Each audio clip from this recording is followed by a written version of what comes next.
Assalamualaikum warahmatullahi wabarakatuh. Perkenalkan, nama saya Hasniar, NIM 220332089 reguler 3. Baik, di video kali ini saya akan menjawab pertanyaan mengenai UTS dari mata kuliah AIK atau Al-Islam Kemuhammadiyaan. Nah, pertanyaan yang pertama yaitu jelaskan yang Anda pahami tentang Islam sebagai way of life dan jelaskan perbedaannya dengan agama lain. Nah, baik, Islam sebagai way of life adalah pandangan hidup yaitu bagaimana cara kita menjalani hidup yang benar menurut Allah. Islam merupakan kebenaran yang mutlak sifatnya, yaitu bersifat universal serta tidak terkait oleh ruang dan waktu. Dalam artian tersebut, Islam itu mengatur berbagai hubungan antara manusia, baik dengan Tuhannya, dengan sesama, dan juga dengan alam sekitarnya. Kemudian perbedaan agama Islam dengan agama lain yaitu Islam sebagai agama rahmatan lil alamin, atau agama yang mewujudkan kedamaian dan kasih sayang bagi manusia maupun alam semesta. Baik, soal yang kedua yaitu jelaskan 4 sumber hukum beserta dengan kedudukan dan contohnya masing-masing. Nah, sumber hukum di sini itu ada 4. Yang pertama yaitu Al-Qur'an. Al-Qur'an itu merupakan salah satu mukjizat Nabi Muhammad SAW, yaitu sebagai pedoman umat manusia hingga akhir zaman. Dalam sumber hukum Islam, kedudukan dan fungsi Al-Quran adalah sebagai sumber hukum yang pertama. Kemudian yang kedua yaitu hadis. Nah, ulama berpendapat bahwa hadis berkedudukan sebagai sumber atau dalil kedua setelah Al-Quran dan mempunyai kekuatan untuk ditaati serta mengikat untuk semua umat Islam. Nah, fungsi hadis di sini itu fungsi hadis yang utama itu untuk menjelaskan Al-Quran. Kemudian yang ketiga, sumber hukum yang ketiga adalah ijma, di mana sumber hukum Islam yang ketiga adalah setelah Al-Quran dan hadis, yaitu ijma yang dimana para ulama sepakat mengatakan bahwa ijma sah untuk dijadikan sebagai dalil hukum. Kemudian yang terakhir yaitu kias. Kias adalah menanggungkan sesuatu yang diketahui kepada sesuatu yang lain dalam menetapkan hukum atau meniadakan hukum. Nah, dari keduanya. Kemudian penetapan ini dilakukan karena adanya kesamaan di antara keduanya. Kedudukan kias lebih lemah daripada ijma. Baik, soal selanjutnya yaitu jelaskan secara singkat dan jelas asal usul dan proses penciptaan manusia mulai dari Nabi Adam alaihissalam. Nah, proses penciptaan manusia, kejadian dan asal usul proses manusia itu dimulai dengan diciptakannya Nabi Adam, yaitu dimulai oleh pembentukan fisik dengan menciptakan langsung dari tanah yang kering, kemudian ditiupkan ruh sehingga ia hidup. Kemudian selanjutnya manusia itu diciptakan secara berpasang-pasangan. Begitupun dengan Nabi Adam yang dipasangkan dengan Siti Hawa yang diciptakan dari tulang rusuk Nabi Adam sendiri. Kemudian proses manusia selanjutnya yaitu keturunan Nabi Adam dan Siti Hawa, yaitu Allah menciptakan manusia dari saripati atau berasal dari tanah, kemudian menjadikannya air mani yang disimpan dalam rahim. Kemudian air mani itu selama 40 hari dijadikan sebagai segumpal darah, lalu 40 hari sebagai segumpal daging, dan selama 9 bulan di dalam rahim dan menjadi manusia yang sempurna.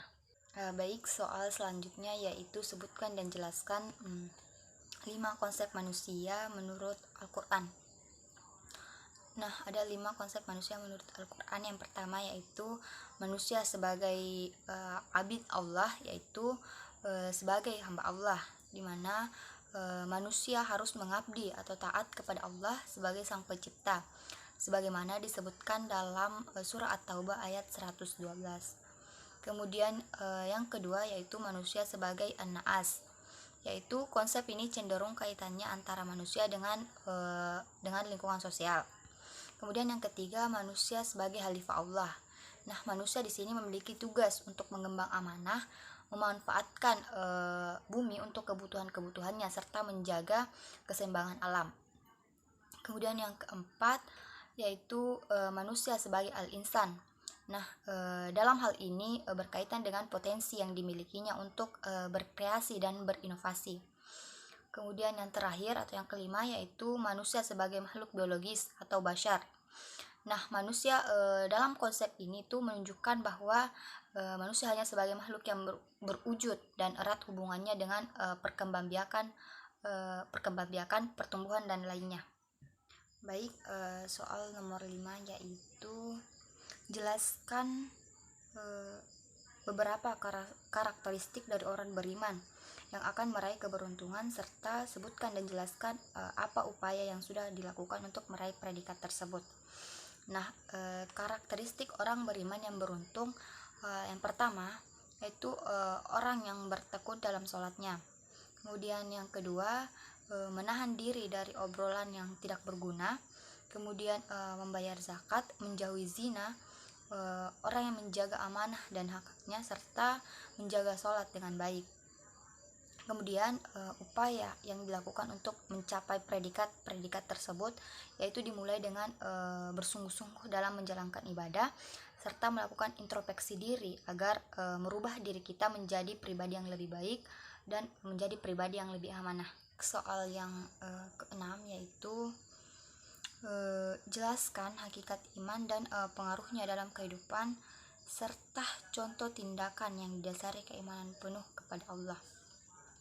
Nah, iman merupakan akidah yang memiliki ikatan atau sangkutan.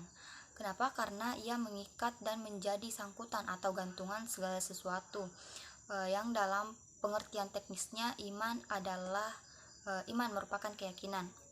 Kemudian iman memiliki pengaruh signifikan dalam meluruskan kepribadian seseorang dan membersihkan dirinya dari kecenderungan atau kebejatan atau kekejian. Kemudian contoh tindakan orang beriman yaitu seorang mukmin sejati dengan demikian akan menjauhkan diri dari berbagai kenistaan dan dosa sebab ia meyakini dengan keyakinan yang teguh bahwa Allah Maha memperhatikan dirinya segala situasi dan kondisinya. Baik, soal yang terakhir atau soal yang ketujuh yaitu tauhid terbagi 3, jelaskan dan sebutkan contoh implementasinya dalam kehidupan kalian. Nah, tauhid itu ada 3. Yang pertama yaitu tauhid rububiyah. Nah, tauhid rububiyah di sini yaitu meyakini bahwa Allah adalah satu-satunya pencipta, pemilik dan pengendali alam raya kita. Kemudian dia dapat menghidupkan dan mematikan dengan takdirnya serta dapat mengendalikan seluruh alam semesta dengan sunnah-sunnahnya. Kemudian yang kedua yaitu tauhid uluhiyah.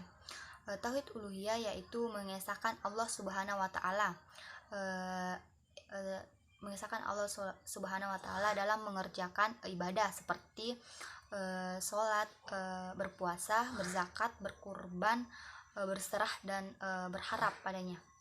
Kemudian yang terakhir yaitu tauhid asma wa sifat. Nah, tauhid asma wa sifat itu sendiri adalah beriman kepada nama-nama Allah Subhanahu wa taala dan sifatnya sebagaimana termasuk dalam Al-Qur'an dan Sunnah Rasul. Mempelajari tauhid yang artinya beriman kepada nama Allah dan sifatnya. Hal ini bertujuan untuk mengetahui bahwa apa yang Allah Subhanahu wa taala sifatkan untuk dirinya adalah benar dan mutlak. Baik, itulah tadi yang dapat saya sampaikan mengenai soal UTS mata kuliah AIK atau Al-Islam Kemuhammadiyahan. Sekian dan terima kasih. Wassalamualaikum warahmatullahi wabarakatuh.